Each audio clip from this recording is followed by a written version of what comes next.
بسم اللہ الرحمن الرحیم۔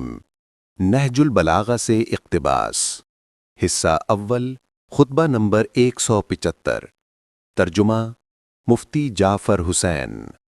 حکمین کے بارے میں فرمایا، تمہاری جماعت ہی نے 2 شخصوں کے چن لینے کی رائے طے کی تھی، چنانچہ ہم نے ان دونوں سے یہ عہد لے لیا تھا کہ وہ قرآن کے مطابق عمل کریں اور اس سے سرموم تجاوز نہ کریں، اور ان کی زبانیں اس سے ہم نوا اور ان کے دل اس کے پیرو رہیں، مگر وہ قرآن سے بھٹک گئے اور حق کو چھوڑ بیٹھے، حالانکہ وہ ان کی نگاہوں کے سامنے تھا۔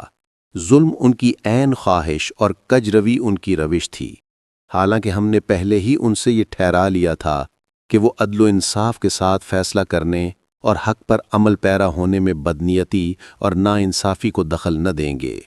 اب جب انہوں نے راہ حق سے انحراف کیا اور طے شدہ قرارداد کے برعکس حکم لگایا، تو ہمارے ہاتھوں میں ان کا فیصلہ ٹھکرا دینے کے لیے ایک مضبوط دلیل اور معقول وجہ موجود ہے۔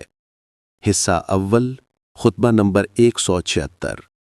خداوند عالم کی توصیف دنیا کی بے ثباتی اور زوال نعمت کے اسباب۔ خداوند عالم کو ایک حالت دوسری حالت سے سد راہ نہیں ہوتی، نہ زمانہ اس میں تبدیلی پیدا کرتا ہے، نہ کوئی جگہ اسے گھیرتی ہے، اور نہ زبان اس کا وصف کر سکتی ہے۔ اس سے پانی کے قطروں اور آسمان کے ستاروں کا شمار، چکنے پتھر پر چیونٹی کے چلنے کی آواز اور اندھیری رات میں چھوٹی چیونٹیوں کے قیام کرنے کی جگہ کوئی چیز پوشیدہ نہیں ہے۔ وہ پتوں کے گرنے کی جگہوں اور آنکھوں کے چوری چھپے اشاروں کو جانتا ہے۔ میں گواہی دیتا ہوں کہ اللہ کے علاوہ کوئی معبود نہیں، نہ اس کا کوئی ہمسر ہے، نہ اس کی ہستی میں کوئی شبہ، نہ اس کے دین سے سرتابی ہو سکتی ہے، نہ اس کی آفرینش سے انکار۔ اس شخص کسی گواہی جس کی نیت سچی، باطن پاکیزہ، یقین شبہوں سے پاک اور اس کے نیک اعمال کا پلڑا بھاری ہو، اور گواہی دیتا ہوں کہ محمد صلی اللہ علیہ وآلہ وسلم اس کے عبد اور رسول ہیں، اور مخلوقات میں منتخب، بیان شریعت کے لیے برگزیدہ، گراں بہا بزرگیوں سے مخصوص اور عمدہ پیغاموں کے پہنچانے کے لیے منتخب۔ آپ کے ذریعے سے ہدایت کے نشان روشن کیے گئے اور گمراہی کی تیرگیوں کو چھانٹا گیا۔ اے لوگو، جو شخص دنیا کی آرزوئیں کرتا ہے اور اس کی جانب کھنچتا ہے، وہ اسے انجام کار فریب دیتی ہے، اور جو اس کا خواہش مند ہوتا ہے اس سے بخل نہیں کرتی، اور جو اس پر چھا جاتا ہے وہ اس پر قابو پا لے گی۔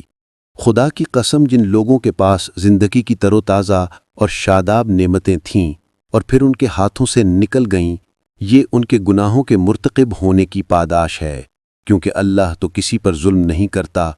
اگر لوگ اس وقت جب کہ ان پر مصیبتیں ٹوٹ رہی ہوں اور نعمتیں ان سے زائل ہو رہی ہوں، صدقنیت اور رجوع قلب سے اپنے اللہ کی طرف متوجہ ہوں، تو وہ برگشتہ ہو جانے والی نعمتوں کو پھر ان کی طرف پلٹا دے گا اور ہر خرابی کی اصلاح کر دے گا۔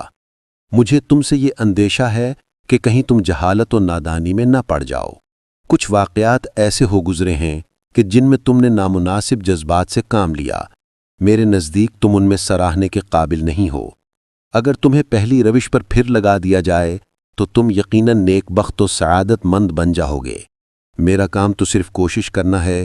اگر میں کچھ کہنا چاہوں تو البتہ یہی کہوں گا کہ خدا تمہاری گزشتہ لغزشوں سے درگزر کرے۔